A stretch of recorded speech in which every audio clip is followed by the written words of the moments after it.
Computerized Start is brought to you by my awesome patrons on Patreon, and by your tips and memberships on Ko-fi. These and other channel supporters make my live streams possible. You too can become a channel supporter with tiers starting at just $1.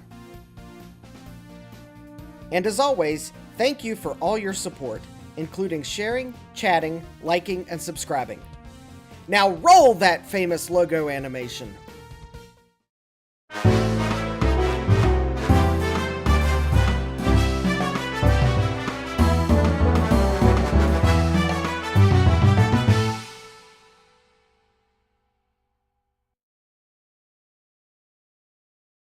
Good afternoon, and welcome back to Computerized Start Live.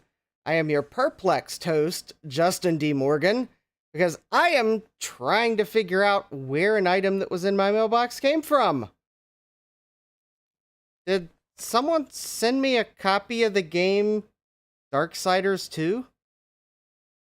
Because I'm stumped. Also, I have in the chat Gut Bomb, Thomas Armstrong, and Geek with Social Skills. The reason I'm stumped is because I can't find anything I've bought that had the tracking number. And it looks like it came from Mercari, but doesn't match anything I bought, so I'm perplexed. So, yeah. And it clearly has my name on it, so yeah, mystery video game. And I don't even have a Wii U to play it on. So, okay, I guess I'm going to set that to the side until either Mercari or eBay claim, oh, you received your item, please rate it. Or until someone mentions that they sent it to me for some strange reason. Yeah, it's for Wii U. So it's not even, not even Tandy related. But I'm stumped. Yeah, there we go. The postage label says that Mercari. So, well, the interesting thing is, I did order something from Mercari, and it's still in transit, and it's coming FedEx. So, I'm perplexed. So until, unless there's like something in my Mercari inbox and the seller of that video card's like, oh yeah, I sent the game that goes with the video card, which the game doesn't go with the video card. I don't know. It's for Wii U. It's a mystery video game. It was clearly being sent to me. And, oh yeah, so many, compact flashcards. I wanted to make sure I didn't misplace them. Because as I'm probably really bad at hiding what my second Tandy purchase was, but, I got a Tandy 1400 HD. And just a few compact flashcards. So that's one, actually these are from two different eBay auctions, so that's not where The Witcher, or the Darksiders 2, I don't know why I want to call it The Witcher. Same type image on it. Yeah. Maybe Cinder printed two labels. I guess. I don't know. I guess once someone's... You never have too many flashcards. Yeah, so we'll see where, if I can figure out where the game came from, but yeah, I'm stumped. So, anyways, I've got this lovely Tandy 1400 HD that came from, well, I need not say where it came from because I buy things from a relatively small set of sources, and this probably obviously came from eBay. So we'll see if it's one of my regrets or not. And the reason why I have all those compact flashcards sitting on my bench is because of what's in this box, which is definitely not where the mystery video game came from, because this is my Texelec order. Oh, wait. This was mailed from Texas. Completely different cities. Okay, so nope. I guess Tech Select didn't send me a free mystery video game. Also, I have to admit, the box survived a little better this time around. The last one of these I ordered, the box was dented in quite nicely. It's not a video card. Oh, yeah. Sean's thinking that I didn't buy a video card on eBay, and little does he know that. Whoop! There it is. Hey, it's Retro Tech Chris. Oh, look, I got one of these too, but this is not the topic of today's stream. Oh wait, nope, didn't come from that person. And nope, not from that person. But the whole reason why I even went to go get the mail today, even though I saw that the mail came, like, right before I was supposed to start streaming, is my new ESR meter came in. So I wanted to get the mail, and so if I need to use the ESR meter, I got my new ESR meter. So you all know I was talking about it my last stream, and I ordered it right after the stream ended, and it came today. So, all right. Now that I've gone through what was in the mail, and am completely stumped by the Darksiders 2, anyways, hopefully the Postal Service didn't, like, ruin a surprise that someone, for some strange reason, is sending me a Wii U. Alright, so there is, like, one little problem with this Tandy 1400 HD, other than it's missing the battery door.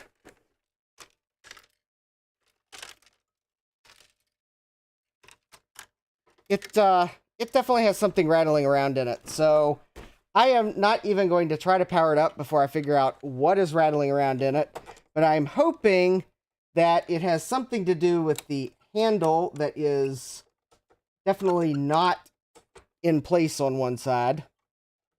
Which, if it is, that means one of those is going to be the metal pin that holds the handle in.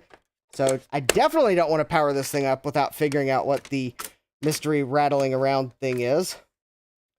And to help me with the disassembly, I watched Sean's, not his latest video, because that certainly would have not helped me disassemble a 1400, but the one where he was working on a 1400, and, well, I at least saw how you remove the bottom. So, okay. So we shall see if... Ooh. Okay, well, there's definitely broken plastic here. Sean says, Geek with social skills, Sean, says that most of the good games for Wii U have been ported to the Switch. Yeah. As opposed to Action Retro Sean, whose video is the one I watched to try to figure out how to disassemble this. Although, now that I think about it, I think Geek with Social Skills Sean had something very similar to this.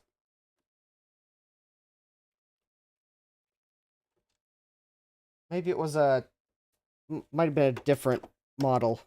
They're all blurring together. Oh. Something tells me that we got broken plastic there, because my screwdriver just went way far down. Or alright. I'm gonna actually need to get a real screwdriver. Actually, I don't think there's a screw down there. Okay. Oh, okay. That's right, it was the 1400 FD. Yes. I didn't search all the permutations. That's right, you did a 1400 FD. Yes. I was searching for 1400 HD, although I should have probably searched for all three of them. Because actually, the one thing I did not have to do to my, well, actually, to soon-to-be Joe's 1400 LT. I didn't have to take it apart. I'll let Joe do that.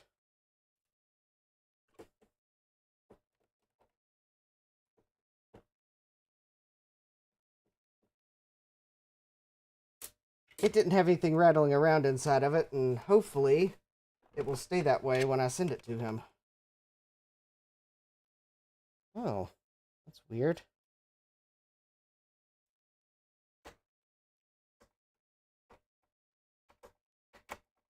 Ah, yes. You upgraded yours to hard drive by adding the board I'm going to put in this. I mean, unless the hard drive actually just works, then I might leave the hard drive in it.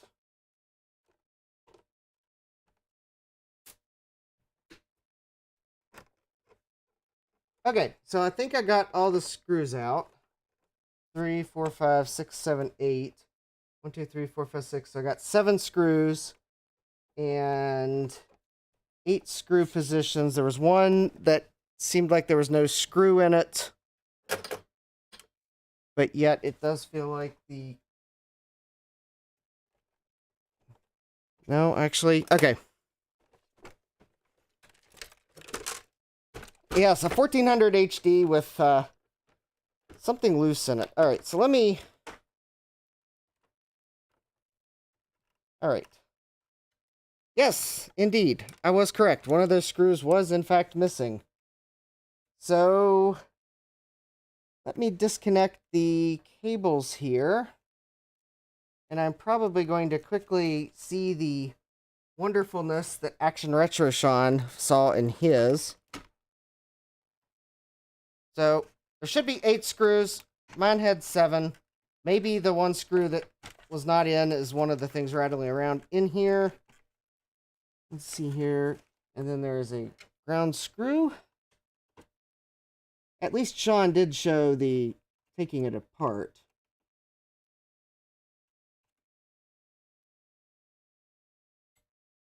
We will, I will try to power it up after I'm sure that I have fished out all of the rattly bits.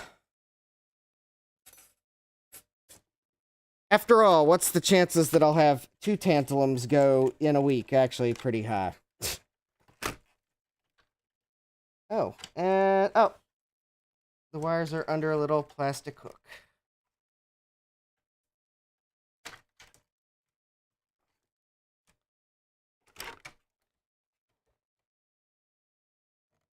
Unfortunately, yep. I think the hinge on this is a little broken.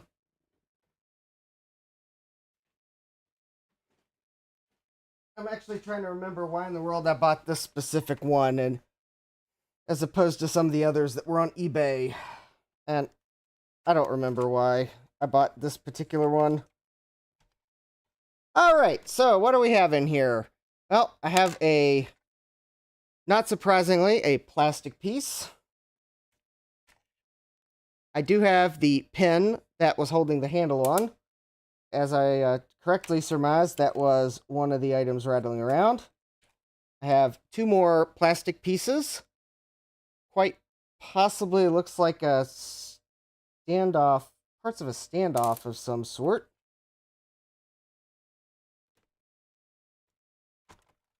And, ooh, what do we have here? Let me see here. And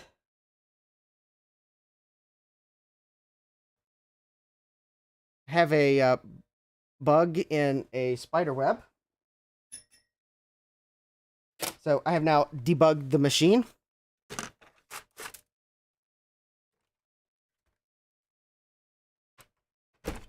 Oh, did I, like... Oh, yeah, I did.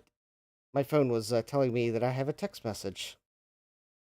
Nope, it's not a message from the... Sure enough.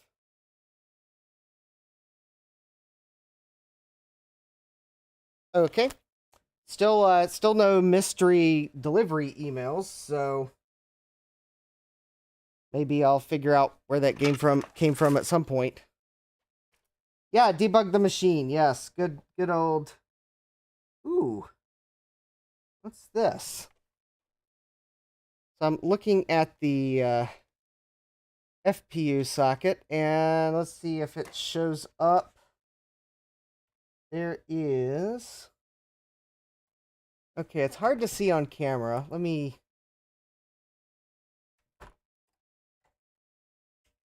There is definitely something in right there. Actually, you can just barely see it. If I zoom in any further, it will be out of focus. But there is actually something in there. Yeah. Got Retrotech Chris runs to phone to send Justin a random text message. Just kidding. Yeah. No, it was it was PayPal just, or no, actually it was my bank telling me that PayPal just charged me money for a pre-authorized transaction. Actually, I don't know what that little bitty bit of something was, but let's just say I'm not going to investigate further whatever it was. There we go. All right. So, is there anything else rattling? Okay, there is actually still something rattling around in here. And actually...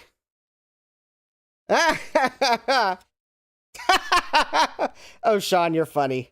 Hi, Sean. Thanks for the message. It's good to know my phone still works. 30 seconds after PayPal told me that they charged me money. Or, well, I guess it was my bank telling me that PayPal charged me money.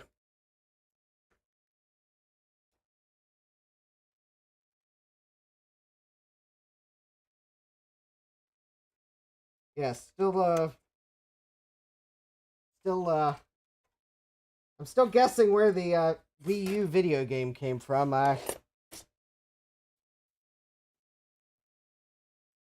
Alright, so...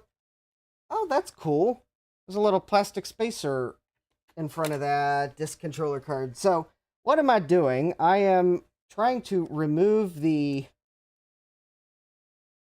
disc controller card, which Action Retro Sean did admit was kind of really hard to grab hold of, and he was not kidding.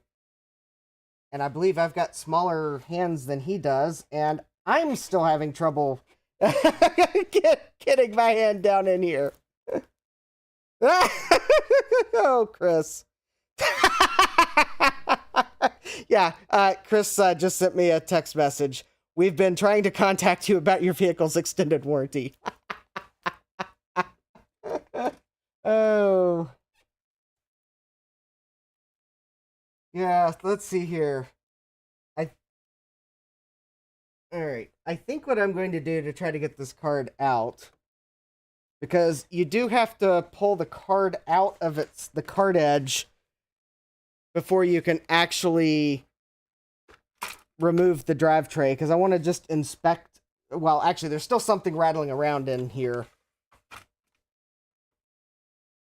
Let me see if there's a place where I can maybe... Oh. Well, that's quite the lovely bodge down in there. Well, I definitely want to get this thing open so we can all take a look at the bodge that I see. So I am going to do something probably not advised, so probably please do not try this at home. I can't guarantee that you won't, like, royally ruin the drive controller card. But I'm going to take a pair of needle nose pliers, and I am going to grab the edge of the card in, like, the one spot where I don't think there's a pad or a trace. And I'm going to, there we go, very carefully wiggle it out of the slot. There we go. All right. I would be very careful if you try that. But there's, like, hardly any room to get your fingers down in there. But in order to get the drive tray out, you have to slide the card out. Otherwise, you will remove the screws for the drive tray and then find that it's still stuck. Now, of course, I have already forgotten where the screws are. Let's see here. I believe They are... Oh, here we go. I think I got another one of the rattling things. Yep. One of the standoffs. Let me see if I can't...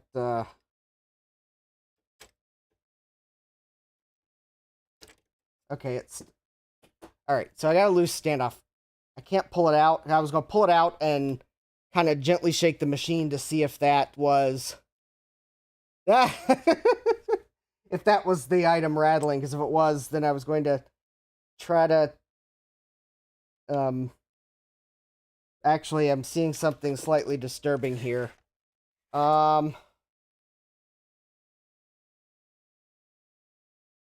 don't know why it's rusty there, but that definitely warrants further investigation. So I guess I might as well just go ahead and get this power supply out of here.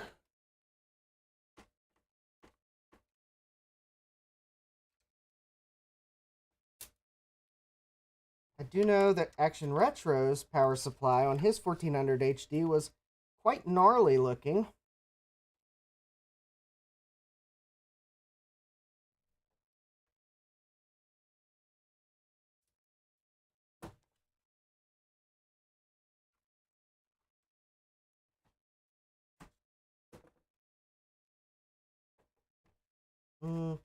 Here. All right. Let me see if I can't get the...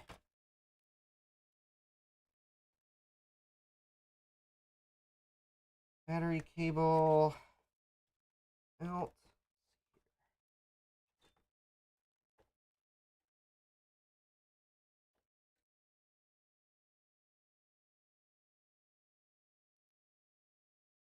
Okay. Let me see here. This is in the board by... looks like this connector. And luckily, the wires are color-coded. And that connector also color-coded. And then I believe this connector here. And, oh, and the fan. All right. Yeah, definitely going to need to take a look in this power supply because... ew, that glue, it looks awful. There's rust on the metal. Could just be that it was stored in a damp place, but there could be leaky capacitors in here. So, we'll set that to the side. All right, now... there's two of the screws for the drive cage. And I see a battery down in here.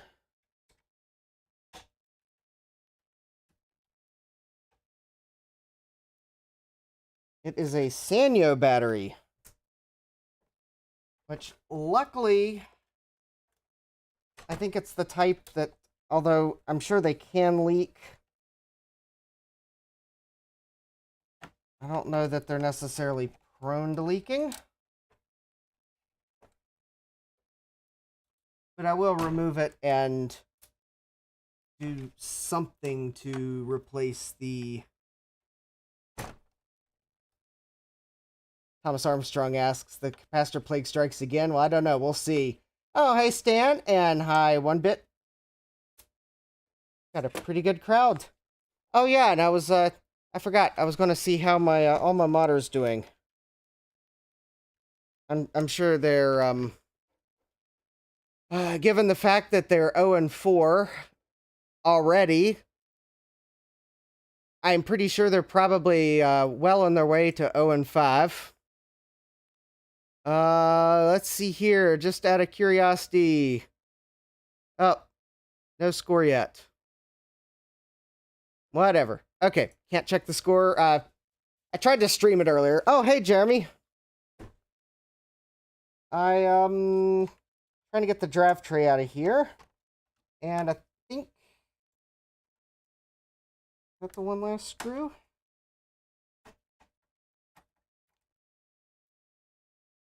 Try that. Now, will the draft tray come out?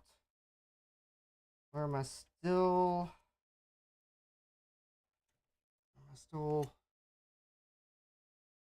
Okay, I may have cables to remove.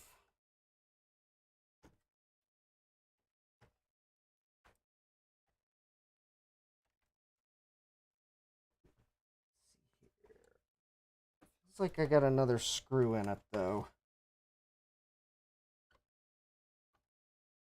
No, it looks like I've... Oh, or is there a screw between the... Nope.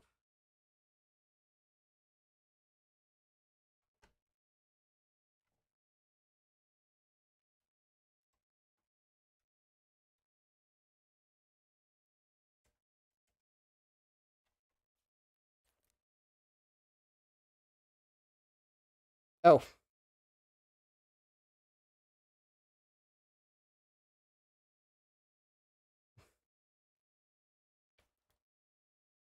Oh, you guys are funny. Oh, wait. Oh, I bet I know why I'm caught.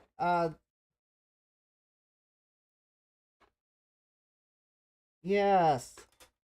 Probably the one thing that I should have realized. Okay, so you have to remove the controller card, the disc controller card, which Sean warns you about in his video, probably because it's buried and not immediately visible.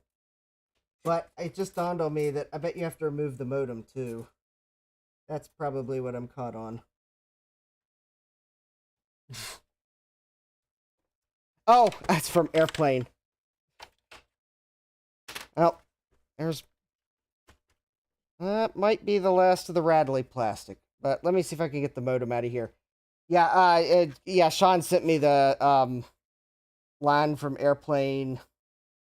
Hello, we'd like you to have this flower from the Religious Consciousness Church. Would you care to make a donation? Yeah, I was trying to place where that was from because it seemed familiar. All right. Well, if I could get the modem out. Ooh, it's a 2400 baud modem. That means I can surf the interwebs twice as fast as compared to competing 1200 baud modems.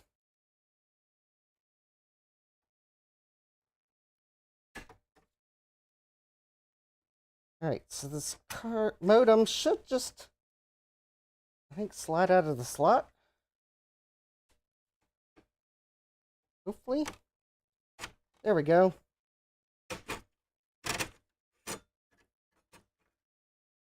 There we go. Look at that lovely modem. That is not a lot of pins on that connector. I'm wondering if that's basically serial. Alright, yeah. Custom manufactured by ATD for Radio Shack, a division of Tandy Corp, Fort Worth, Texas. And... yeah. There we go. Oh, hey, Jesse. 2400 baud. It's the future, Sean says. Yeah. All right, so now maybe this will... Oh, I bet I do have to unplug the floppy cable.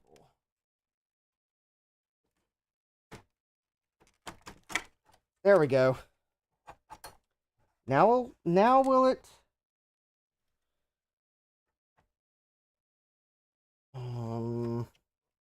Maybe I don't have the disc controller card out front. Oh, there, that was the problem. This controller card wasn't out far enough. All right. Here we go. Let me unplug the modem cable. And then we'll get a good look at that mess.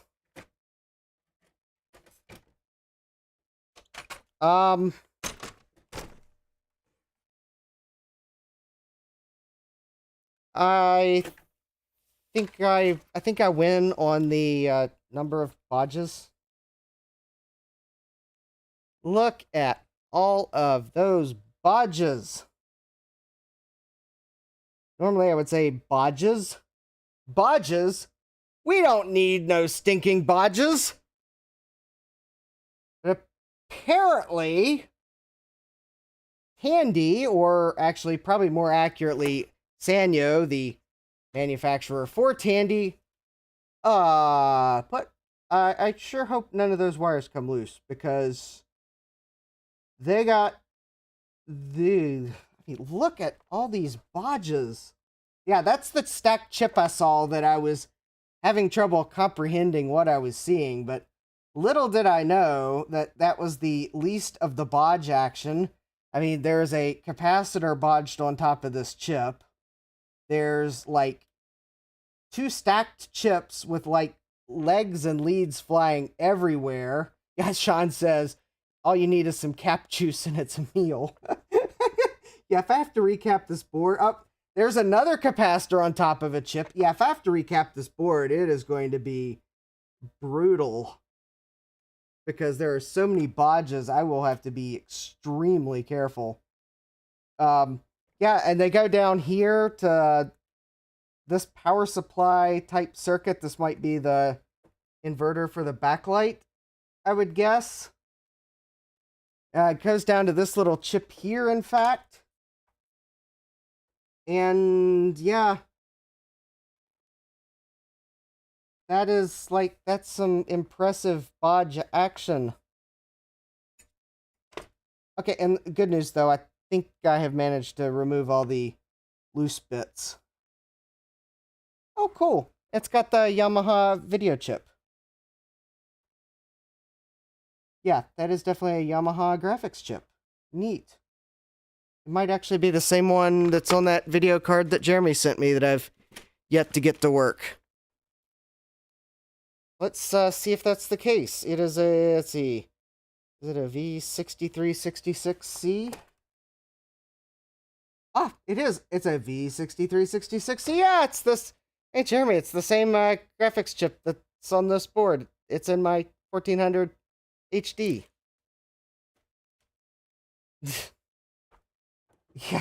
Yeah, seriously. This is like... Alright. This is like...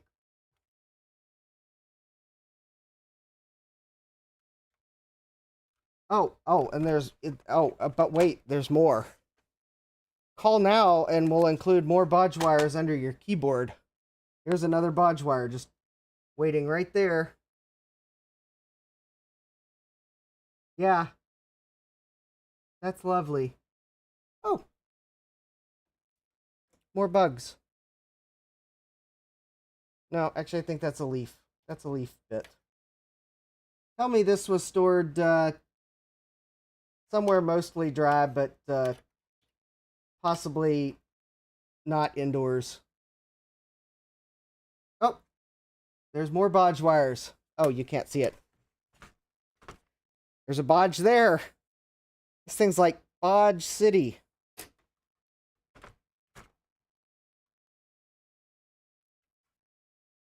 Okay, but I got all the loose bits, so. Retrotech Chris says, I feel that every single Tandy system ever made either 1, started with bodge wires, or 2, ended with bodge wires. Yeah, if any of these bodge wires come loose, then that's the end of this system. I would have a lot of trouble putting these back. Alright, well, at least the capacitors on this board look okay. I suspect I'll have to recap it at some point. But I am a bit concerned about the power supply. Yeah, they could have saved, Jeremy says, they could have saved time and money if they didn't bodge everything. Something tells me they spent a lot of money on the PCB and then someone realized that they made a big mistake.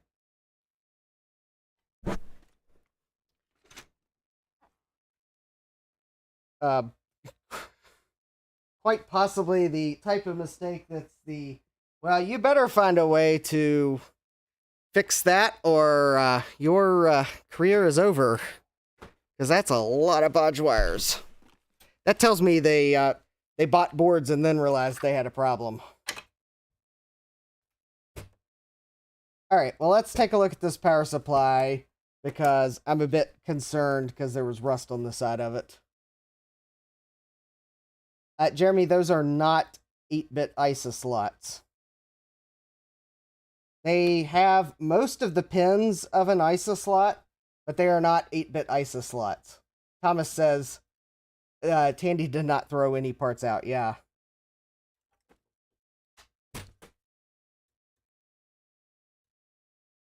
You would have to go look up what signals are missing, but I believe these slots do not have like -5 volts. Because Tandy, I think, only ever meant for you to put the drive disc controller card in, and it's like limited to 200 milliamps or something like that. Anyways, that's the rust I was a bit concerned about. And yeah, all right. So there's glue there. I can see there's like glue here.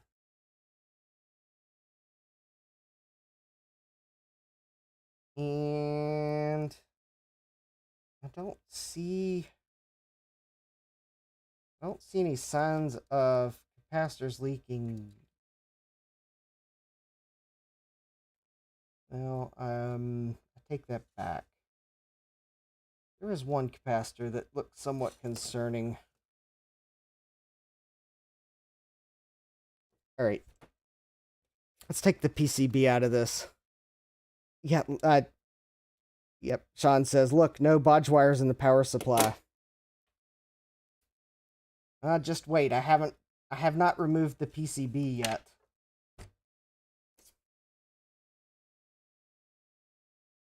I don't know where the pinout is right offhand, but Jeremy, if you want to go look at the pinout, I would recommend going to the Low Tech website, which may be the easiest way to get to it is to go to TechSelect and look up the XT IDE for the Tandy 1400.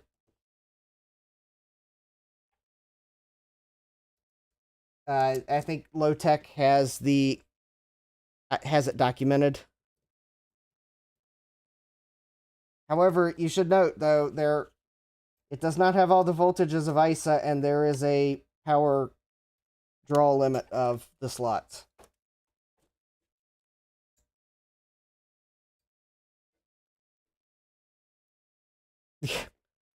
Jesse says, but Tandy had one humongous wire budget. Yeah.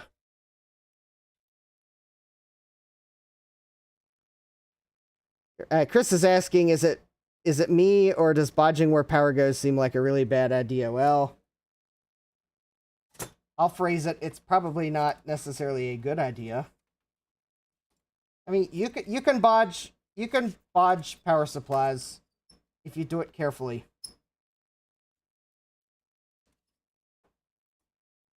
Oh, all right. It does look like you have to remove the fan to get the board out because the. Sean says, forget the Radio Shack Battery of the Month Club. They needed a Wire of the Month Club. Yeah. Yeah, this month's wire is the bodge wires you'll need to fix your Tandy 1400 according to the 27 service bulletins that we have on it.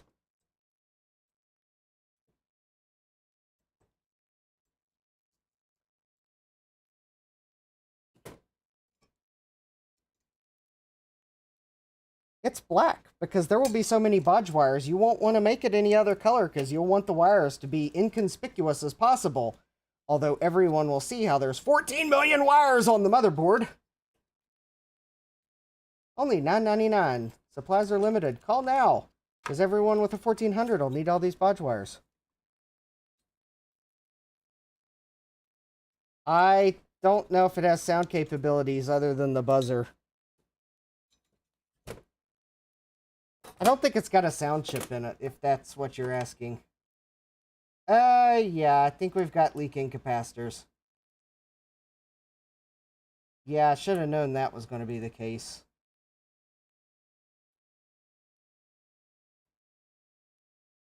Yep. Yeah, alright, let's see if I can, Oh yeah, I think that zooms it in quite close enough. This capacitor here looks like it's leaked.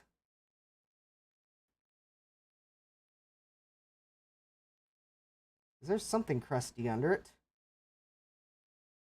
And yeah, this one's not looking too hot either. Oh yeah, and this trace is black. That tells me that something's gotten in under the solder mask and started to oxidize that. Oh, yeah. And there's a trace there. Yep, there's been... If it's not electrolyte leaking, it's something liquid's gotten in and stayed on it. Oh, yeah. I think there's these capacitors have leaked. Because that there's something that looks like it's on that board.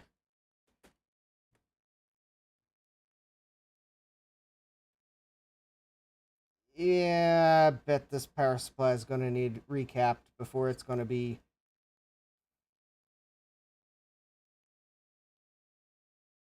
I bet I'm going to have to recap it before I can power it up.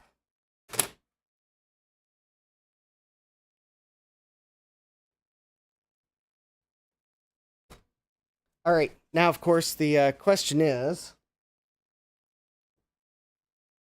that glue conductive? Actually, I don't know that that's the type of glue that turns conductive. Yeah, this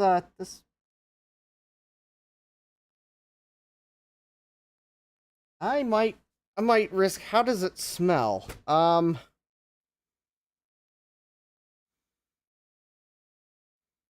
Smells musty.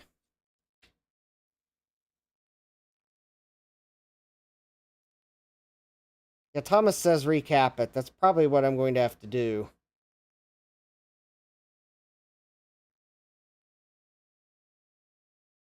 Which means I'm going to have to order caps, because I don't think I've got... I definitely don't have caps for this.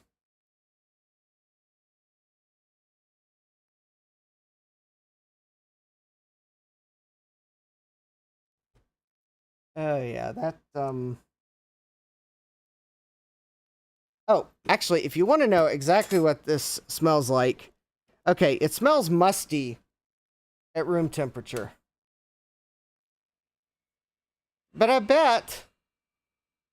Jeremy says there are only 2 ways to find out, and one of them results in fireworks. Gut Bomb's asking, is the power supply for the other one interchangeable? I don't think it is. Well, I will tell you if it needs recapped or not by the scientific process of, if I just warm this up a little bit, then I will probably smell fish.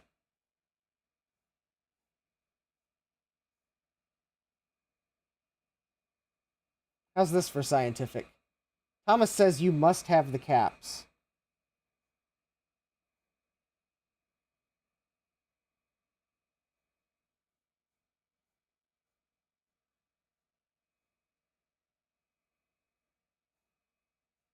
No, I'm not smelling fish, but that doesn't say that it doesn't need recapped. Alright, let me take a quick look at what's on here, and I'll see if I might have some of them. Thing is, I don't think I've got this one here, because that's kind of a weird size. 4.750 volts. I might have... See, 2235.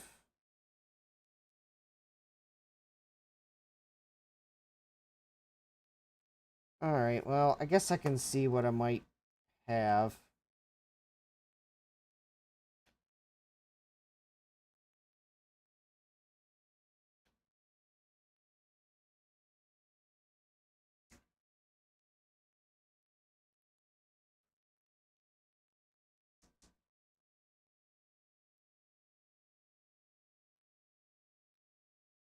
I'll have to get in and check that trace. Alright, so it looks like I need some 22 microfarad, 35 volts.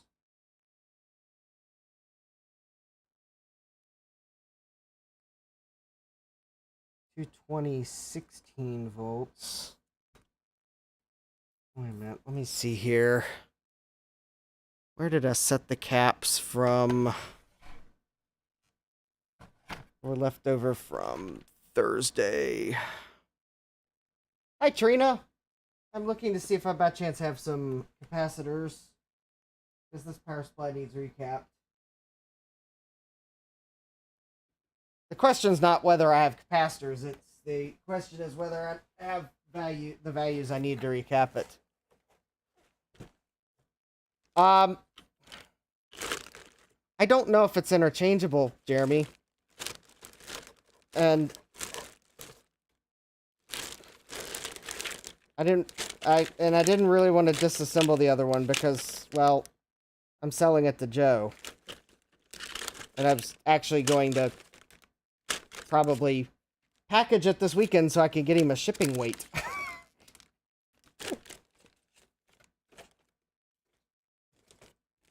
Because my other one apparently, if for those that didn't see that stream, apparently the other Tandy 1400 I bought apparently belonged to one of his relatives at one point. And I would have not known that. But he immediately recognized the name that was on the laptop. And some of the other artifacts that were with the laptop. So, yeah, that one's going to Joe, so I don't really want to take it apart.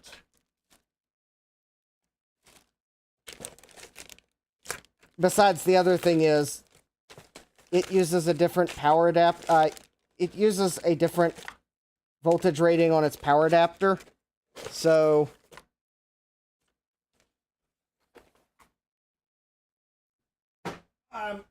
check.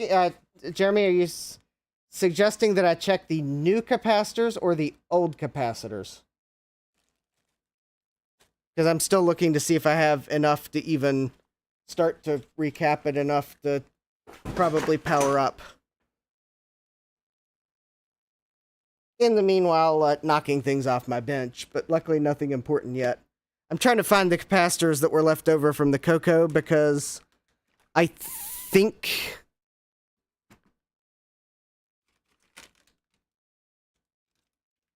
some of those were the correct value. The new ones. Well, why would I check the new ones?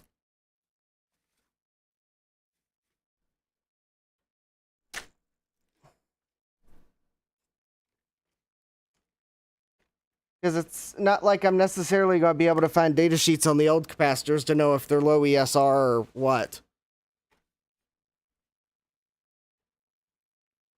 Anyways, when I order capacitors, I normally order low ESR capacitors anyways, so... Oh, hey, Frank. I'm looking for capacitors. Oh. Jeremy, I need to replace the electrolytic capacitors. I don't have cheap assortments of electrolytic capacitors. I refuse to buy cheap assortments of electrolytic capacitors. I usually buy Console 5 kits of capacitors. I don't think Console 5 sells a kit for this computer. And the reason why I say that is because I think I already looked to see if they did, because I placed an order the other day, and I was about to place an order the other day. Now that I think about it, I don't know if I actually did place that order. I'll put it this way, I have yet to miss the capacitors that I might have ordered the other day, and might not have ordered. So if you see me schedule a stream and then I reschedule it because I'm like, whoops, I don't have parts, then you'll know I have remembered what I did not order yet. Yeah, okay, so Console 5 only has kits for the Tandy 1000 SX and the 1000 TAM radio. Oh, that's the power supply. 1000. Yeah, just the 1000. Okay. I accidentally ordered Darksiders 2 instead. I still have yet to figure out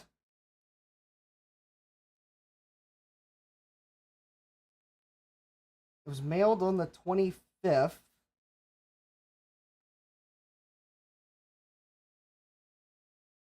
Wait a minute. I just realized something. There's I think there's an ID number on the label for like possibly it might be the order number or something.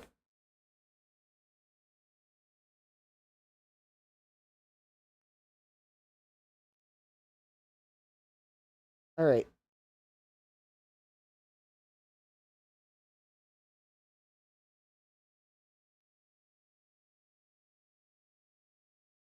Um, okay, so it's,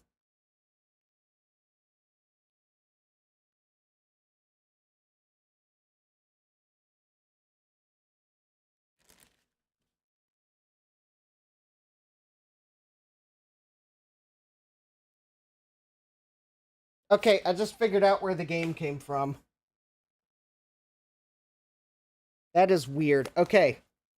No, actually, I I got suspicious. I just looked at my Mercari order history. Okay, so I bought another game, or not, it wasn't a game, it was a driver CD that I didn't think had been archived. And I just realized that the seller of that driver disc that I bought, the name matches the name that's on the return address on this game. So I have a feeling what he might have done is he may have mailed me the game, possibly by accident, and then really quickly mailed me the correct item, and I managed to get the correct item first.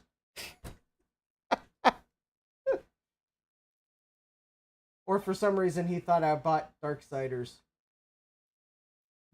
So, okay, I think I know where the game came from finally. Yes. It was the seller of something else I bought. No, actually. Nope. For anyone wondering, I actually already looked inside of it. No, it really is a copy of Darksiders 2. No, the driver disc is upstairs. So, yeah, apparently that's where the game came from.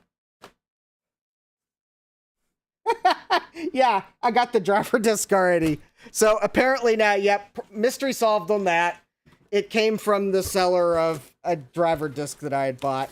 And I suspect if I look, it's quite possible he mailed that one first.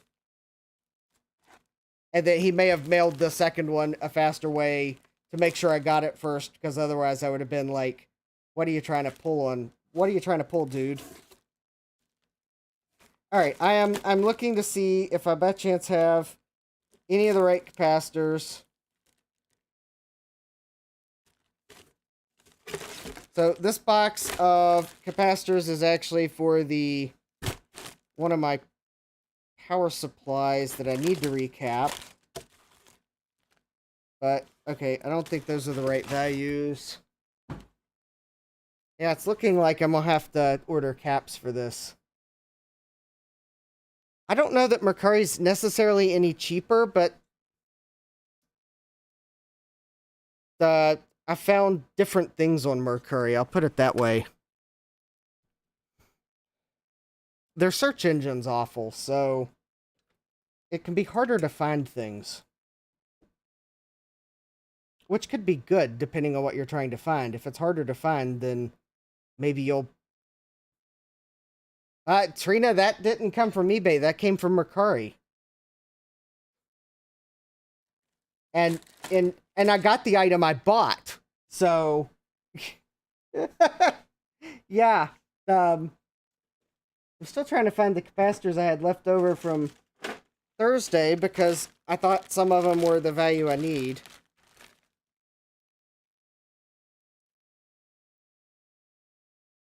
I mean, I may... Oh, there's some 2.2 microfarads. Let's see, what did I order these for? Oh, okay. These were for the one of the other power supplies I had to recap. 470, okay. Those I don't think are values I need. These are 10 microfarad. Were there any 10 microfarads on here? Hundreds.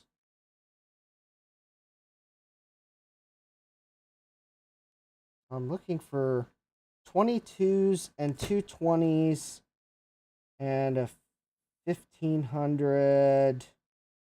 Looks like 4.7.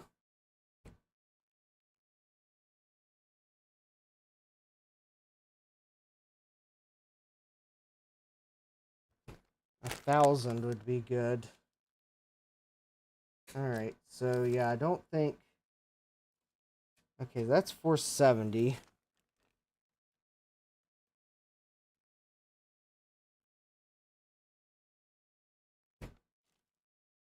Actually...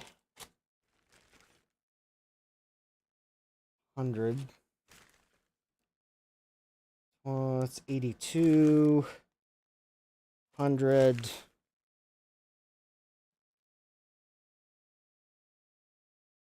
470s. I need to get some bins to try to organize my capacitors.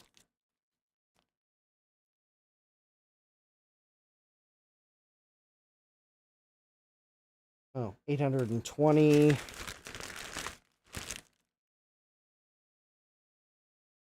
Some value that's in bubble wrap, and I think it's a 1500. Okay. Oh, wait. 1500, what voltage? Oh, it's probably 10 volts. Okay, not enough.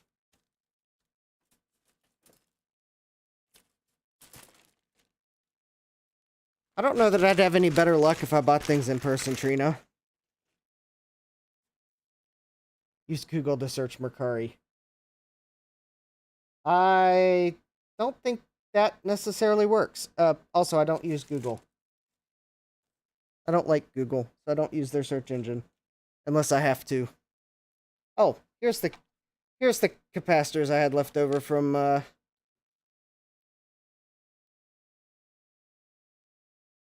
Thursday. Oh, that value is not going to help me. Well, there's 147. That's not really going to help. Okay. So it looks like... Yeah. Okay, it looks like I'm going to have to order capacitors. Because I could spend the next, like... next little while trying to find these values, and I don't seem to have them.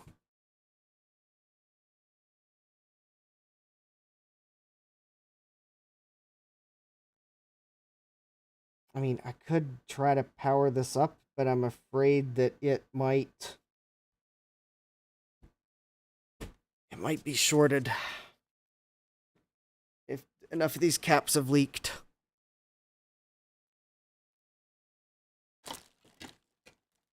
Also, I don't necessarily want to blow the fuse that's on it, because it's like some weird value.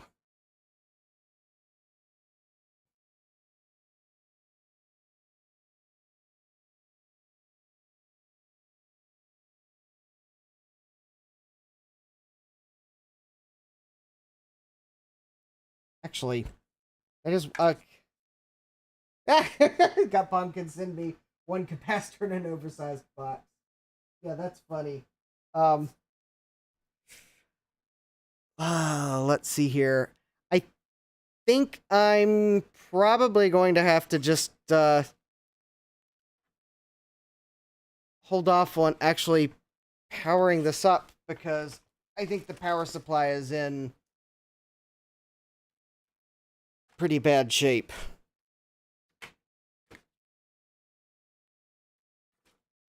I did finally find my multimeter that I've been looking for. All right. There are a few things I am going to check on it, though, if I can detangle my leads. Okay, so the fuse that is on this power supply, that I don't remember if it was blown on Sean's, because I know Sean bought two 1400 HDs to, I think, barely get one working.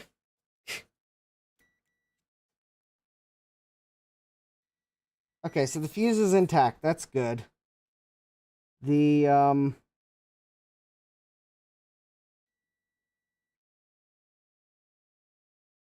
okay. I don't think the input is shorted. Let me check the output pins. Okay, those are common. Well, actually, I think that That one looks like another black wire, so I thought that would be... Okay, maybe those are commons of it. Oh, those are not connected together. Okay, so those two are common.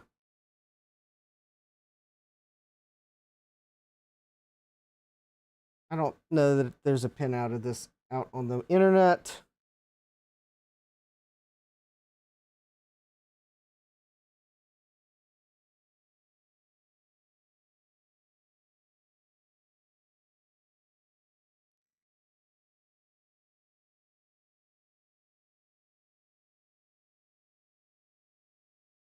I don't think it's...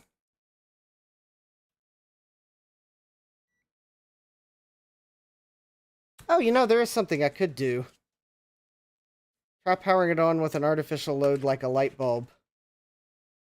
Yeah, I could clean the PCB with some isopropyl. Well, I could try an artificial load, but I don't have a pin out of the power supply. I don't know. I don't have a pin out to try to power it up with an artificial load. I could test my ESR meter, though. This thing supposedly is able to read capacitors in circuit.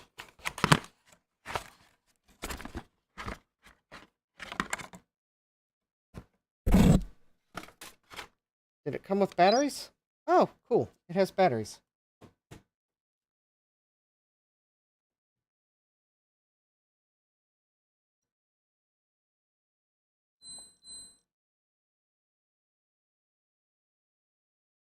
$14,640 microfarads.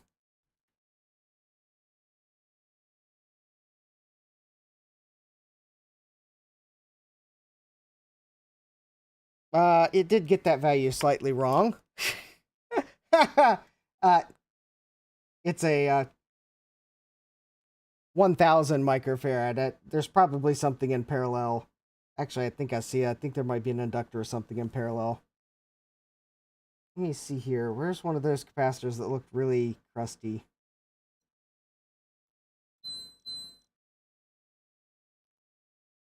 Okay, so I put that one across a 2... I think that's a 220. Actually read that one. That's pretty cool. Actually, this meter is really cool.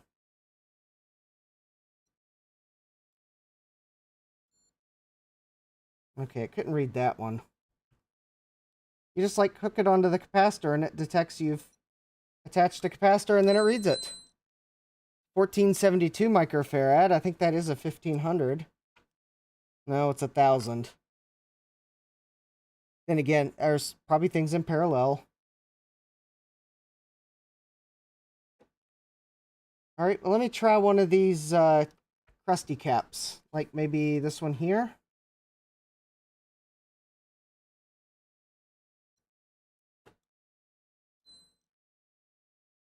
Oh, and only dinged once. 4 ohms ESR. And it's a 220 microfarad, so definitely seeing something in parallel, but... All right, well, what's it going to say about this super crusty one here? Ooh, in-circuit / leaky. Wow. I think I might have gotten that one right. Oh. That's a pretty cool little meter. It was $112 on Amazon. So actually, I think it was a little less than half the price of that fancier one I bought, and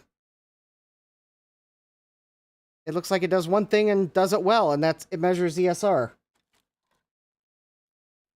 All right, I guess I can clean this board with solvent, and then I guess I can very carefully put it back in, and we'll test it, and we'll see what it does.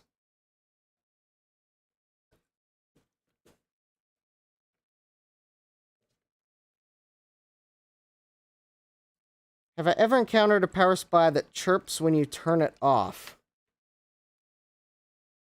Well, that's not very nice of leaving Tweety Bird in their power supply. I can't necessarily say that I have, but that's...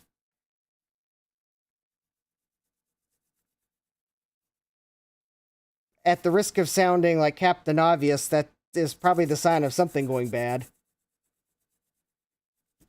I don't know, though, if that's maybe a quill chirping or a capacitor. Yeah. I mean, I have heard of that, of power supplies that make chirping noises when you turn them off. I've heard of power supplies making chirping noises while they're on.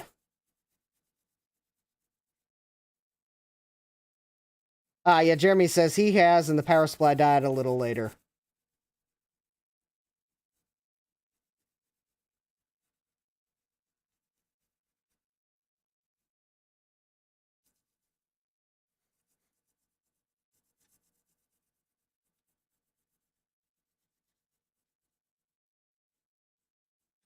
All right. This is not going to be the...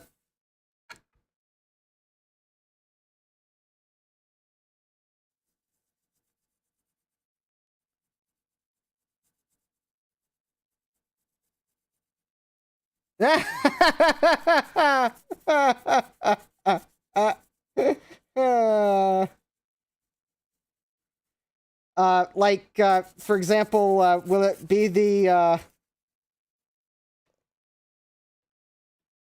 let's see, where did I set it? Oh, are you maybe referring to, what's in that box right there, Gut Bomb?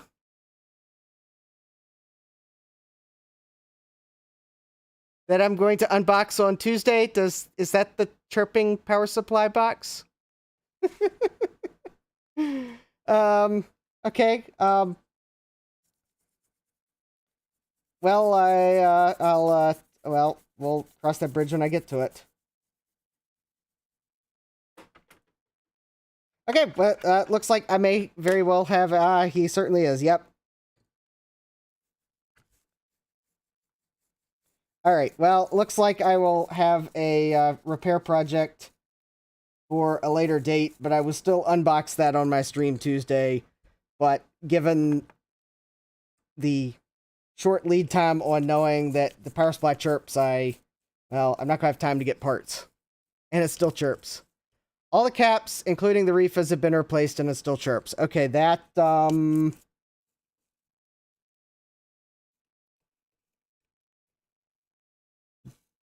that tells me it's probably... possibly one of the MOSFETs, like the switching MOSFETs, is probably dying. And it's causing a bit of a chirp through one of the inductors, probably. That's my educated guess. I'm sure a power supply person might say, no, that's not what causes that. You're wrong, but that's my educated guess. Yeah. Usually, when you hear a chirping noise like that, it's usually because you've got some sort of a power flow going through a coil. Because I know also, if you buy a video card and it's not like a really great made one, the video card can have a problem called coil whine, where at certain power levels you will actually hear the coil whine. Because the coil is able to turn the, I guess, the high frequency into a audible harmonic, and you will actually hear the coil whine at certain power levels. Yeah, Jeremy says transformers, and yes, maybe the MOSFETs, because I do know the MOSFETs do a high-speed switching of power to, because it's a switching power supply. Jeremy doesn't know what's in the box, but I can confirm it's something that uses a switching power supply, and the MOSFETs are used to switch the power. So yes, also transformers can do it too.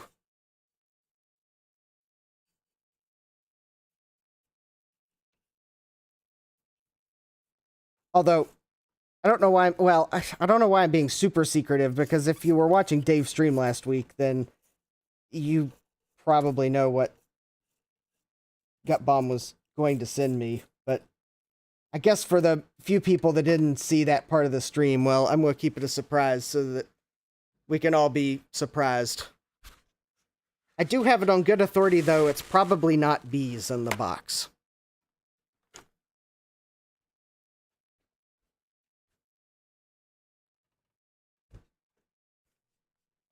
Okay, so I have cleaned the power supply, and let's, let me see here. Let me catch up on the chat, because Jeremy sent me a link, I think, or...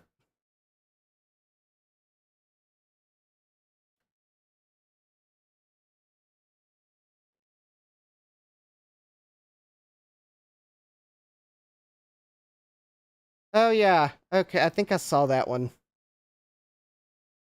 I don't remember what I paid for this 1400 HD. I probably, quite honestly, I probably spent too much, but...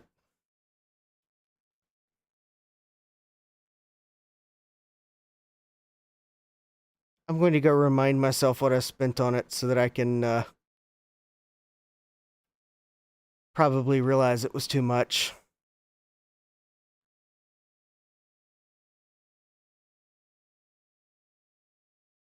Oh, okay, maybe not.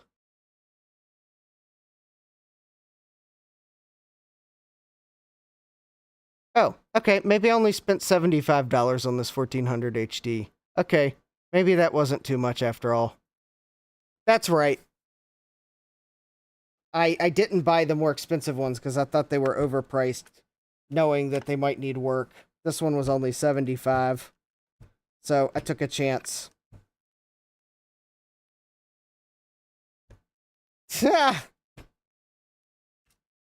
Yeah, that's why I bought another one. Well, I mean, it's got sentimental value to Joe and his family, so I want it to go to Joe. I'm doing it because of the sentimental value it has for him.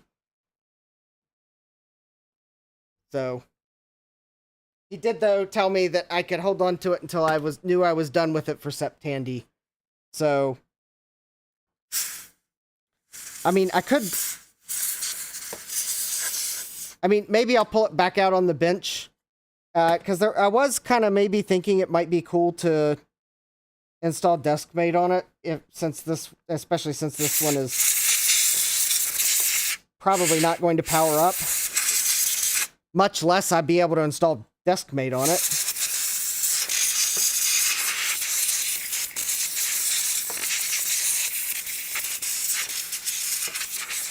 So, yeah,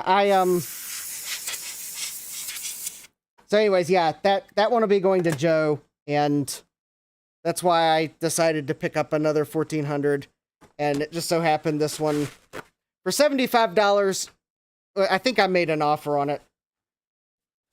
It showed up on eBay, and, well, I knew it was a bit rough, but I figure, well, I can take a chance on it. I may end up buying I don't know, there's some, I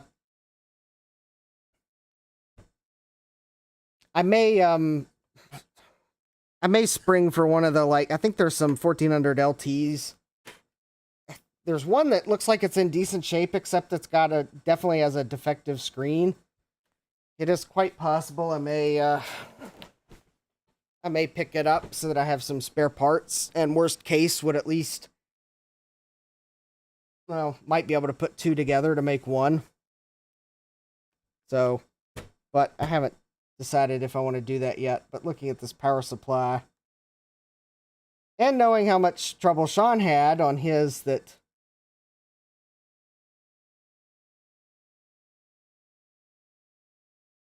he recapped it and couldn't get it to work.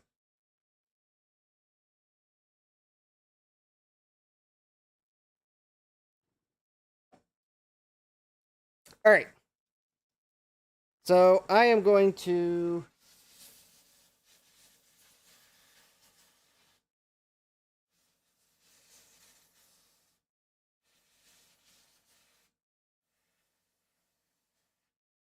There we go. Now, if you're wondering why in the world I just did something silly like spray it with contact cleaner, that was to kind of get into the part of the board I couldn't get to with the toothbrush. Plus, it'll flash off quicker. Because I'm going to try to power it up. Now, the thing is, I don't have the power adapter for this board. How big of an ultrasonic cleaner are you looking for, Jeremy?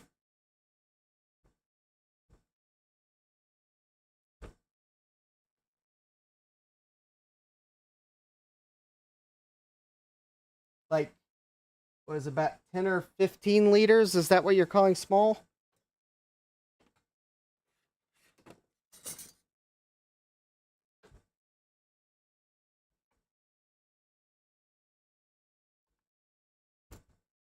Anyways, all right, so I'm going to try to power this up. I am going to have to use my bench power supply because this did not come with a power adapter. Which means I'm going to have to find the power lead that I have floating around here somewhere.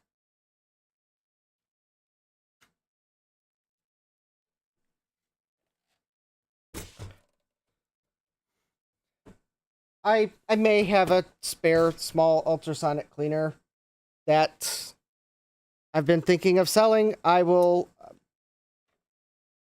now that I know what you want to clean in it, I can even make sure it's big enough.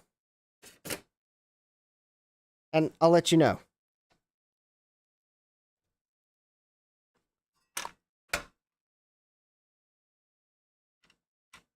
It's taking up room on my workbench. And I'm not using it because I have the bigger one. Alright, so I'm going to need the benchtop power supply to try to power this power supply up.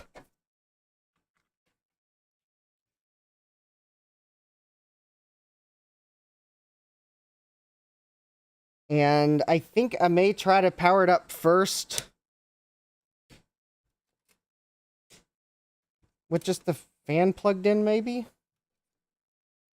And a very... Oh, no, the fan plugs into the motherboard. Okay. The first power up will be with a very low current limit. But I first have to find the cord. I also need to find the legend on the back of the computer. Let's see, 12 volts, center positive. All right. I think it uses I've got the cable around here. I killed the power brick so that I would have a cable that would plug into things. It wasn't a very good power brick anyways, so don't worry. It was I think it was some power brick I pulled out of the scrap that was for a router or modem that I don't have, so it had absolutely zero historical or sentimental value. So, alright, let me see. I think it...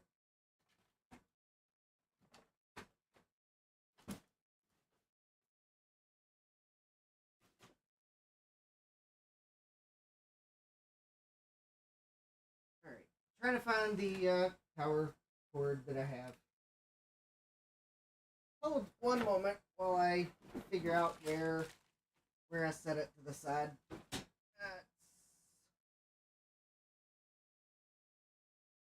Oh wait, let's see here.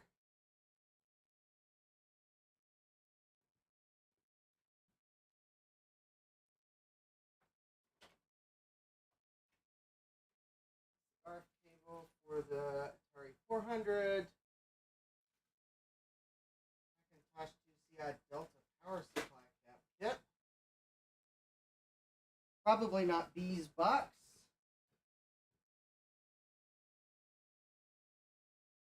Worst comes to worst, I'll just I'll take another absolutely cheap power brick that's of no historical, sentimental, or cultural value and turn it into another power lead for my benchtop power supply.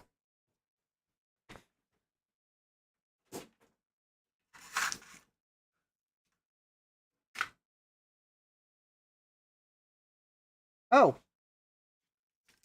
Or I could see that I have a 12 volt, 5 amp, center positive power brick that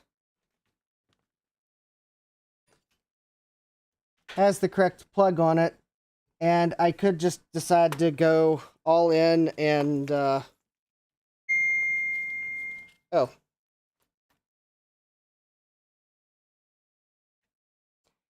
I could just decide to go all in and go for it and plug it in. Let me see if I can find that power lead. Hold, please. That, and it's, oh. Nope, let's see, that's the charger for my... Oh, alright.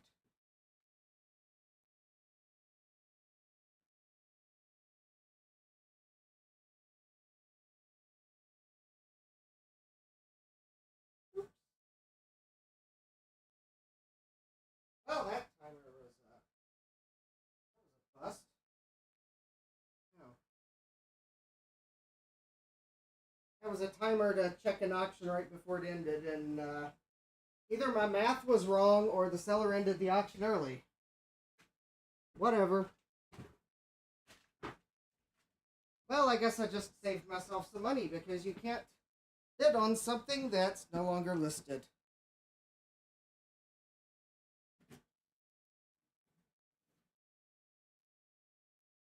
That wasn't anything I needed. So, not a problem. Alright, I'm still looking for my power cable. Because I'm not quite sure I just want to go full send. Because that's how I popped the tantalum capacitor earlier in the week.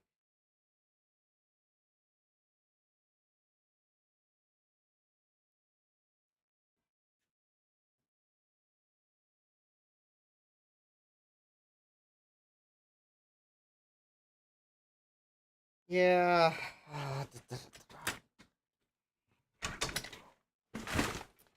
Okay. I don't see the power lead. Alright, I guess I will very carefully use this power brick. Alright, let me confirm. It is 12 volts and 5 amps. It is center positive. It is UL listed. Oh, hey Scarlett. Welcome. Okay, this might be the worst idea I've had all day. I'm also tempted to complete the bad idea-ness and just plug this power supply into the computer. Because I need a load on it.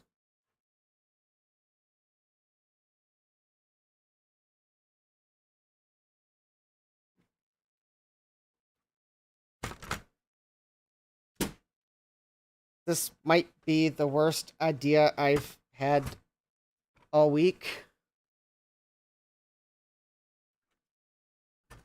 This might really be the worst idea I've had all month. This could even be the worst idea I've had all year. I mean, on the one side, this is a DC to DC power supply, so it's not like I'm gonna have any exposed AC voltages. But on the other hand, I mean, do I really want to have to use eBay again to transfer money from my account to someone else's account? Not really.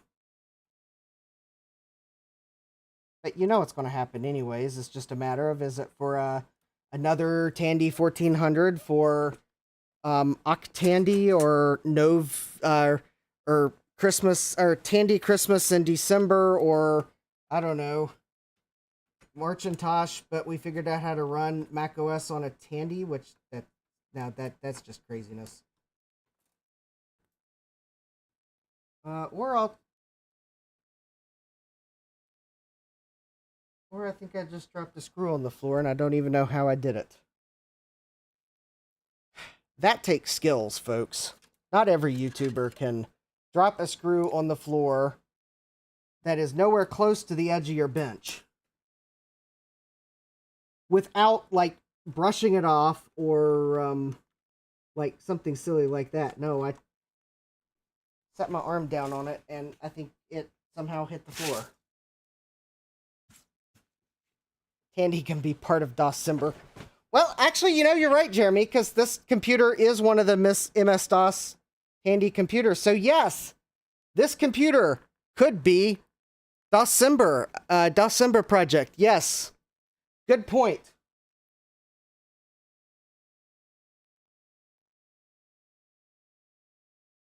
It also could explode in the 20,000 pieces right here on my workbench. Well, I mean, probably not 20,000 pieces. Plot's way of backing way far away when I turn the power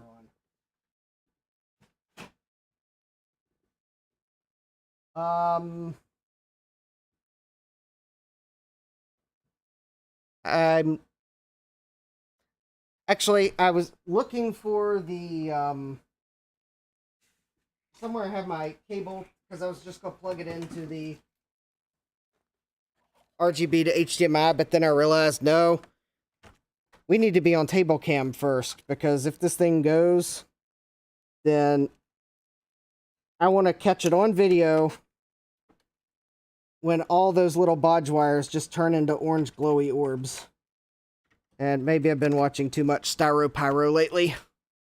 Alright, so I've got 12 volts plugged in. I've got the power supply switch turned to the on position. The power supply is not... none of the contacts of the power supply are touching anything electrically conductive. I've got the panel plugged in so that I will be able to see if anything happens. I have my phone in my pocket.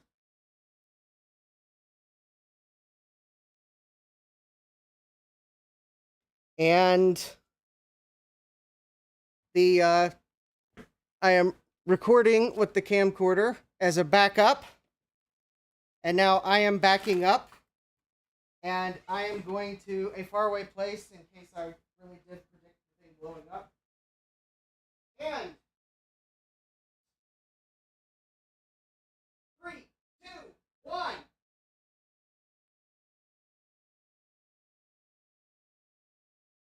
Anticlimactic. Oh, that's a bust. Oh, wait, I hear something. Did I? Oh, that's my chair making noises. Never mind. Well, that was a bit disappointing. Gut Pump says, woohoo, no whammy, no whammy, no whammy, stop! Well, I guess since there was no smoke, I guess that's no whammy. But I don't know that there was any power. Did I put the switch in the wrong position? No, but that's fish I smell.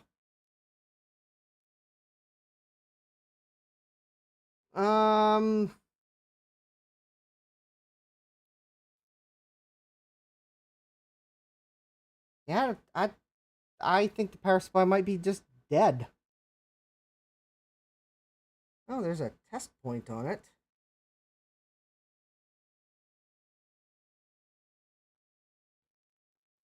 Alright, well, I guess let me turn it on and...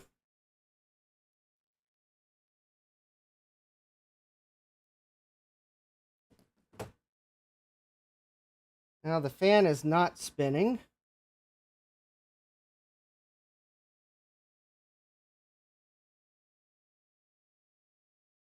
Let me see if I can find my multimeter here. Let me see if there's anything on the test point. I think the answer is going to be no, because I think the power supply might be... Oh, actually, you know, I do have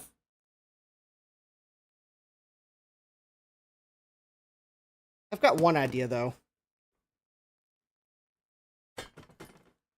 Let me make sure this power brick that I'm using actually works. I mean, it should. I think it's the brand new power brick I bought for the power supply I have in my Apple II clone, so I'm pretty sure it should be supplying 12 volts. Right.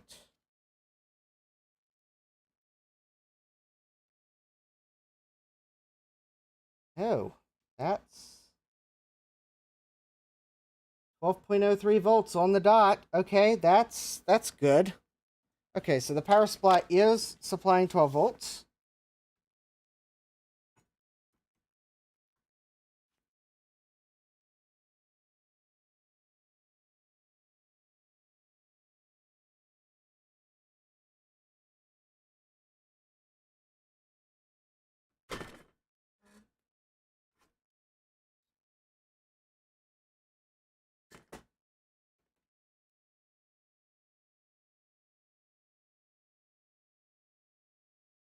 All right, let me check the fuse.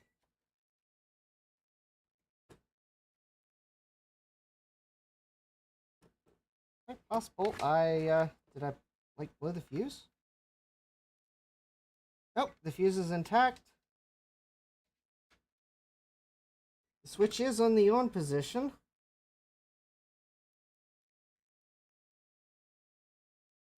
Okay.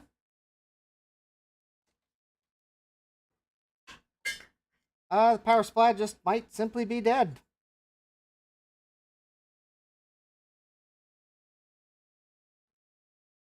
Or at least producing such a low voltage that it's not going to do anything.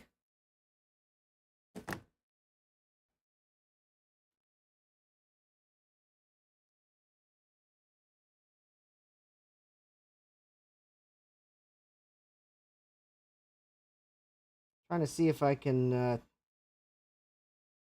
Alright, I guess let me find a... Oh, I am sending sound according to OBS. Alright, let me find the pinout of the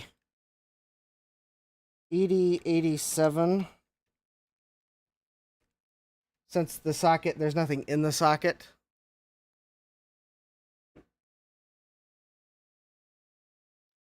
Alright, so ground is pin 1.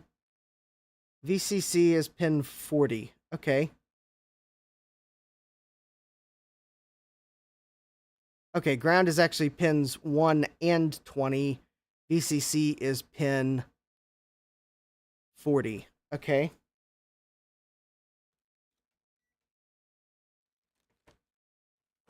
Fair enough.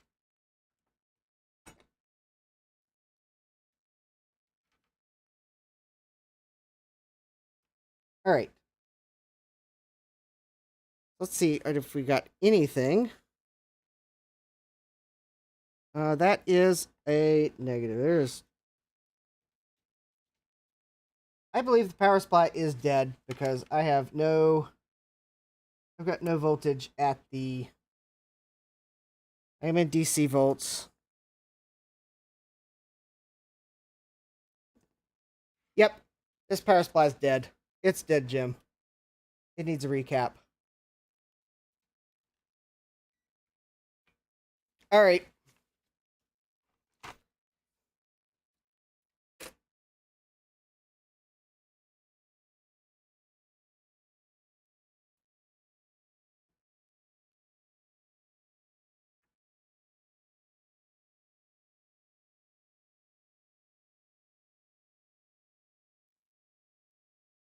Well, I do have one upgrade for it. Which I'm going to go ahead and install so I don't lose it. But there we go. This empty little socket here, I have an 8087-2 for it. And that is the correct revision for 8 megahertz. Although, this runs at 7.16 megahertz. Although in reality...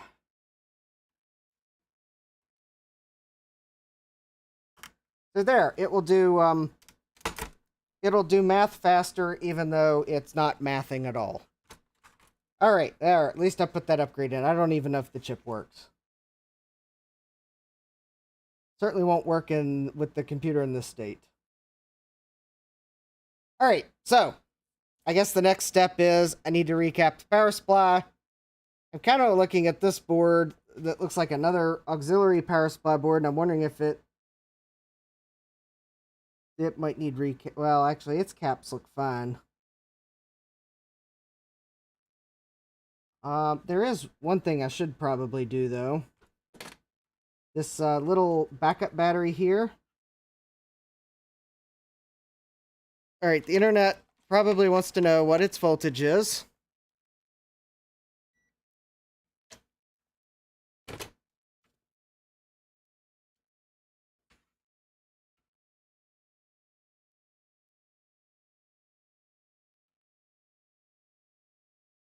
Oh. Does help to have it on DC, and it is...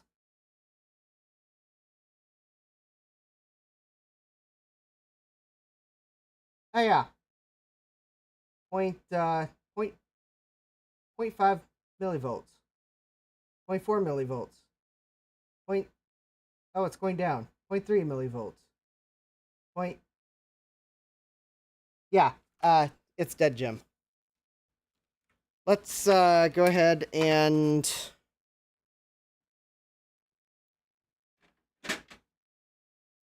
I'll worry about replacing it later. But since the battery is dead...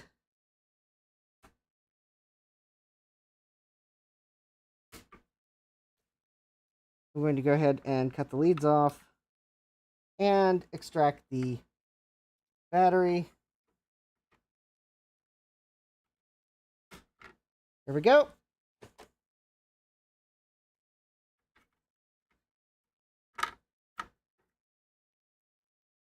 It is a 3.6 volt, 45 milliamp hour.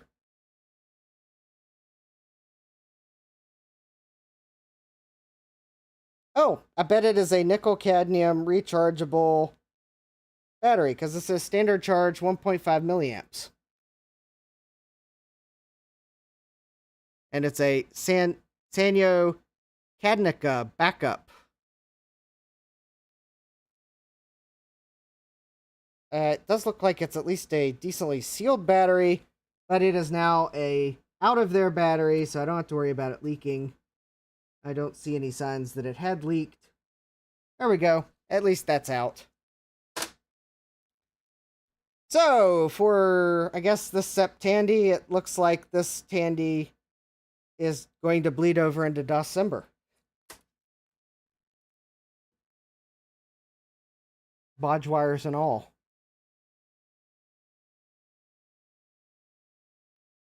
But I guess just kind of a quick walkthrough, because I know people like to see what makes up a particular computer. So, we've got the NEC V20 processor. It is, I believe it is a 10 megahertz part, but it only runs at 7.16 megahertz. This is the math coprocessor I added. It's an Intel D8087-2. I bought it in untested condition. I don't even need to say where I bought it from because you all already know. This is a Yamaha V63... let's see, V6366C graphics chip. I believe it's like monochrome or CGA or something like that. And then some chipset chips. I don't know what necessarily everything does. This is probably the... Actually, that's probably the video ROM. This is probably the system ROM. And these might actually be static memories for video.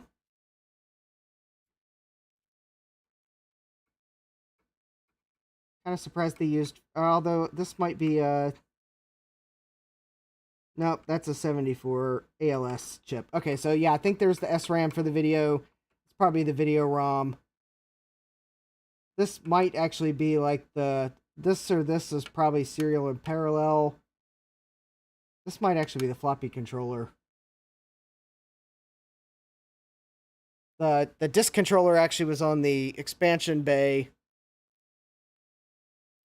Anyway, yeah, I think that was a NiCad battery. I agree, Jesse. I'll replace it with a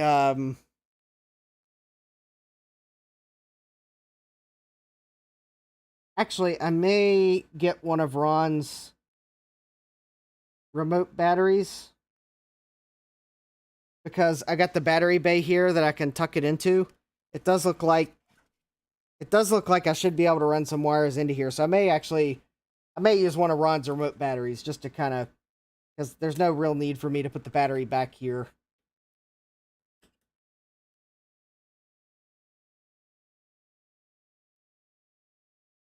And the pin spacing's too wide for like putting a Nada Varda, but like I'd want to take this thing apart as fragile as it is to replace a coin cell battery. I'd rather be able to replace it there.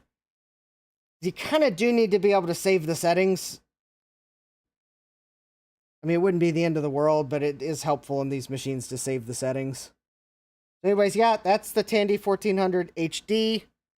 The one thing is, I will not know if the hard drive works until I can get this machine to power up, because it uses this controller that is, it's a proprietary controller. I think this is an MFM drive, but it only has a single cable.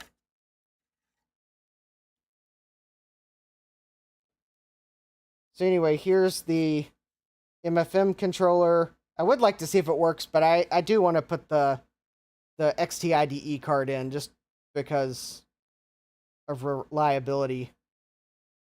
But that's the disk controller card. I want to say this is MFM, because it's like a 26-pin connector. I think it's or it could just be proprietary. What's a few more wires anyways? Yeah. So anyways, and then, so here's the hard drive. It's an Alps. It does have a defect, apparently, head 1, cylinder 131. And then there's the floppy drive, and it's probably an... Oh, no, it's a TIAC. This is going to be a 720K floppy drive. And this is, I think, a 20 megabyte hard drive. It's a DRP020A10A. So it's a 10 or a 20 megabyte. So if I do put the XTIDE in it, 26 pin is the JVC hard drive interface. Okay. So one thing I do want to do if I get the XTIDE card in here is I would like to mount, because it's got a place where you can put an LED. I'd like to put an LED behind the window so that you have disk activity even if the hard drive's not in here. So I think that'd be a cool mod. I may even swipe the LED off the hard drive, or at least figure out what color it is. Anyways, so this is the Tandy 1400 HD. I thought maybe I could get it to run for Septandy, but it looks like it is capacitatively challenged. So yeah, Jeremy's telling me the only aftermarket device for JVC hard drives is the very expensive DRIM device. Well, but why would I want to get a DRIM device when really cool projects such as this one are available? I would like to see if the hard drive works, because if the hard drive works, that'd be cool. It may very well be very dead.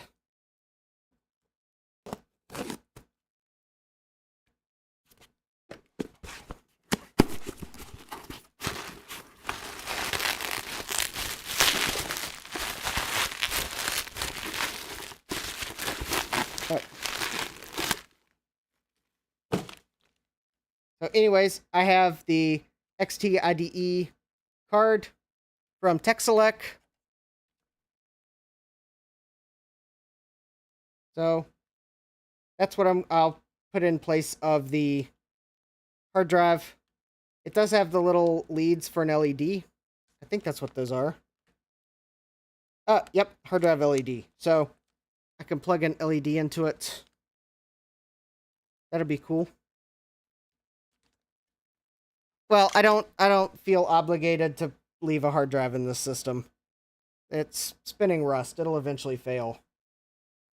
It would kind of be nice to lighten this a little bit because it is somewhat brittle plastic. Yeah, it's a million times better. I can put a small compact flash card in it. That's why I have so many compact flash cards. I realized I had a whole bunch of the big cards, but I had absolutely no small cards. And if you'll remember, I'm just going to run DOS 3.3 on the system, so 32 megabyte compact flash cards, perfect.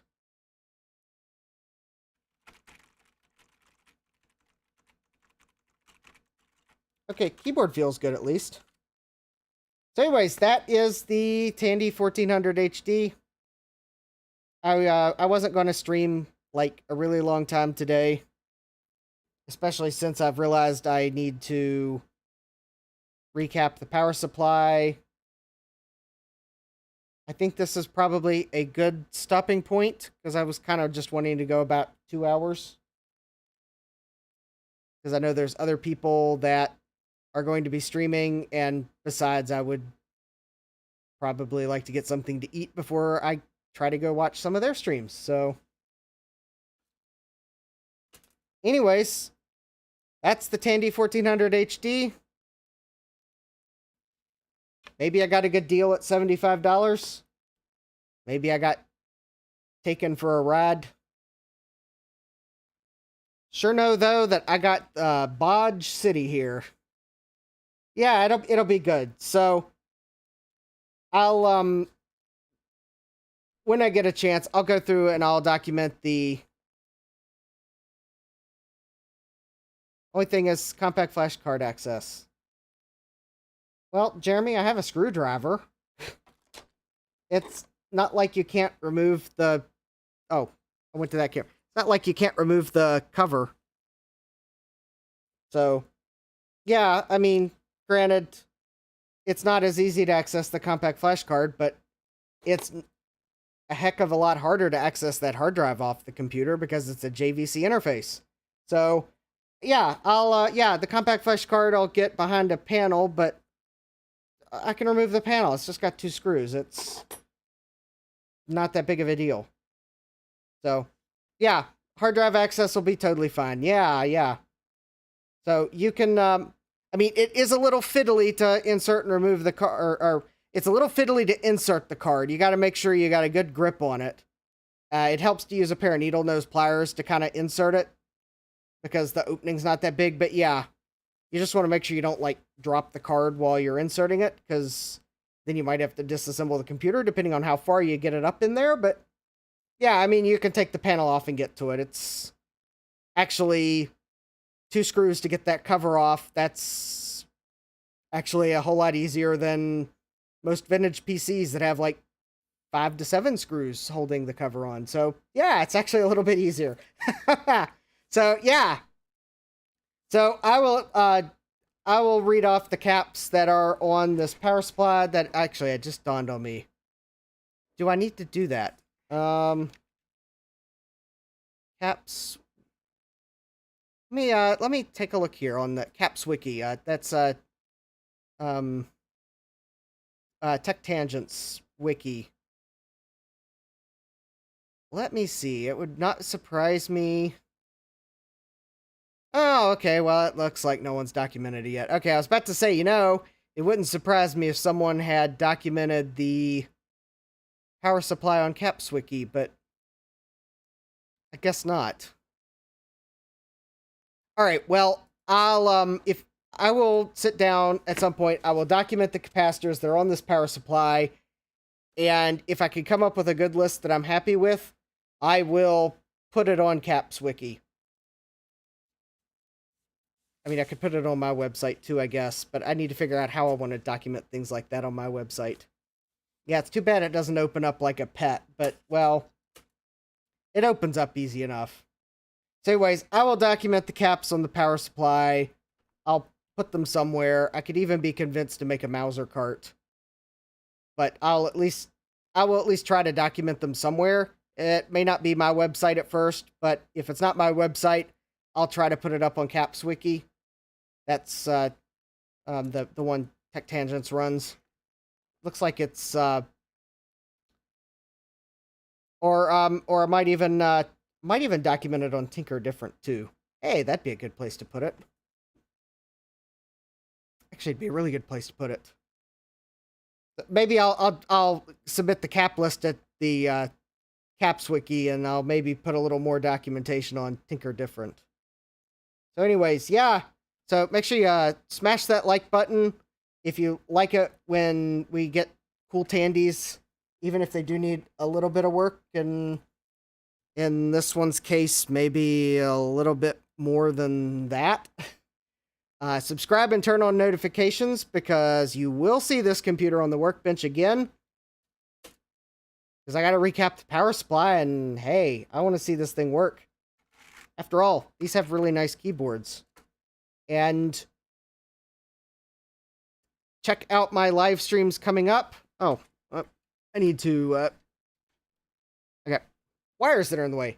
So on Tuesday, I will be looking at some of my firsts. So I will start rebuilding my first PC. I am going to unbox that box right there. Yeah, I know I got some junk. Actually, there's some other computers piled up here that I need to move. But anyways, that box right there got Bomb sent me. Apparently it has a chirpy power supply, but we'll open up and see what's actually in there. And I have another box. Unfortunately, you can't see it because it's behind my toolbox It's behind my toolbox here and kind of to the right of my air handler. But I got a box from Garth, and I'm going to unbox that one as well on Tuesday. It is another one of my firsts. It is something to maybe get the computer I registered my first domain on back up and running. So, yeah. So, yes, stream of firsts. Start to rebuild the first PC. Unbox the item in here, which is another of my computing firsts. I don't want to reveal all of my firsts now. This one. And then the trying to get the computer I registered my first domain on back up. Well, okay, computer like the one I registered my first domain on. So, Jeremy's asking, did I ever have a socket for PC? Yes, I did. It was garbage. That socket for PC is what switched me to Mac. I will not be trying to rebuild it. Not one bit. Net bust. It was a net bust architecture. Yeah, I don't like socket 4. Although, fun fact, I might actually have a socket 4 computer upstairs that one of my coworkers gave me because I don't remember what architecture it is. I don't remember if it's socket 4 or it might be L775. I don't remember which one it is. It's like newer than I would probably normally have on the channel, but I may still be able to use the computer for something. Even if it is, I use the case for something, because it is a really nice brushed aluminum Lian Li case. But yeah, it was net bust. I did not like socket 4. It switched me to Mac. So, yeah. I will not, socket 4 is like too new. Or I guess it's socket 4. Socket 4, not socket 478. Yeah, Jeremy probably just realized that I added some numbers there. I saw socket 4. Yeah.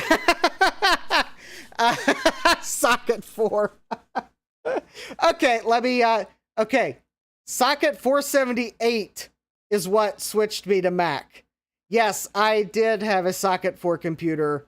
I think our second family computer, I believe it was a socket 4 Pentium computer.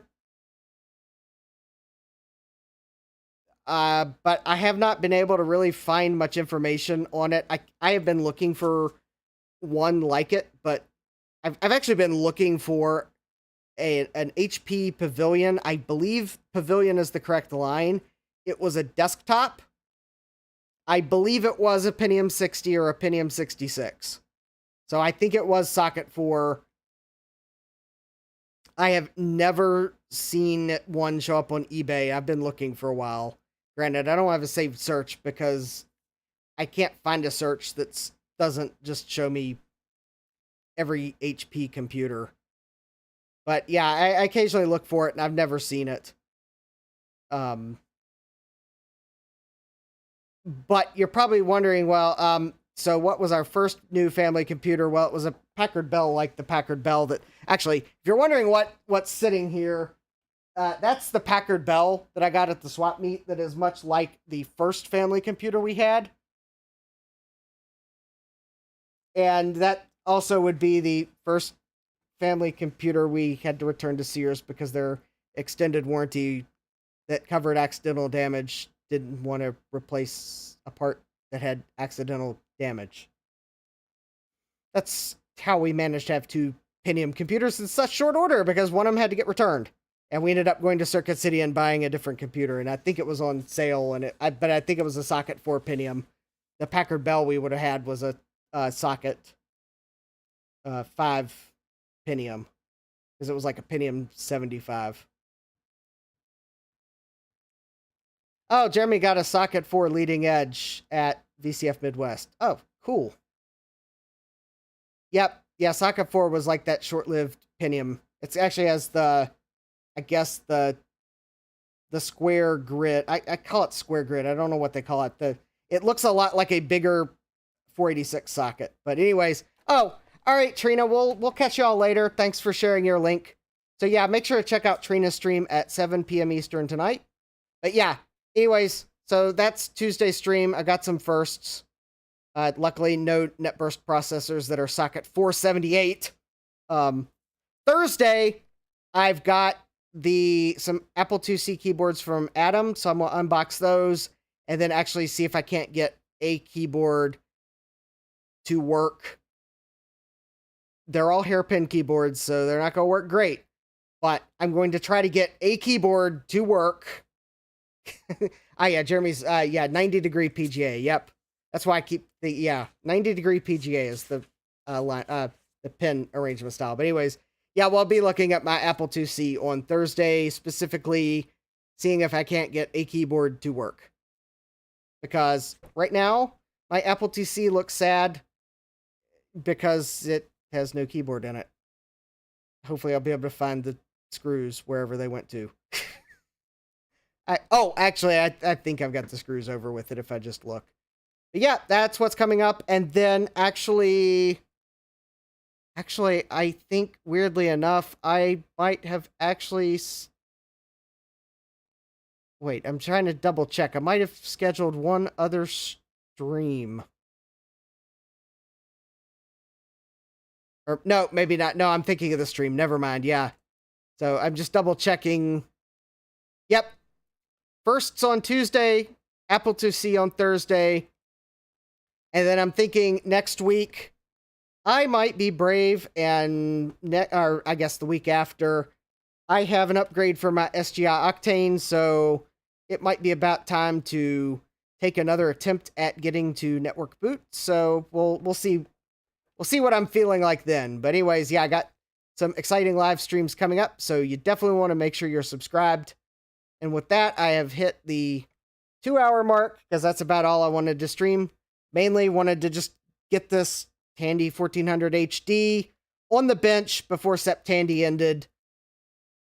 So looks like it will be back for December, if not a little sooner, because there was no Septandy miracle here. Instead, we had the incontinent caps in the power supply that they've already leaked out all of their motivation. So they apparently are not motivated to power this thing up. But I am motivated to now go get something to eat so I can check out other live streams tonight. So we'll make sure I have my finger on the correct button. I'd like to wish everyone a great rest of your afternoon. May your college teams do well in their respective games, or not, as the case may be for half of them. Have a great rest of your afternoon. Take care, and God bless. Computerized Start is brought to you by my awesome patrons on Patreon, and by your tips and memberships on Ko-fi. These and other channel supporters make my live streams possible. You too can become a channel supporter with tiers starting at just $1. Don't forget to smash that like button. And if you've liked what you've seen, subscribe and turn on notifications so that you don't miss the next video or live stream. And as always, thank you for all your support. I hope to see you next time. And until then, take care.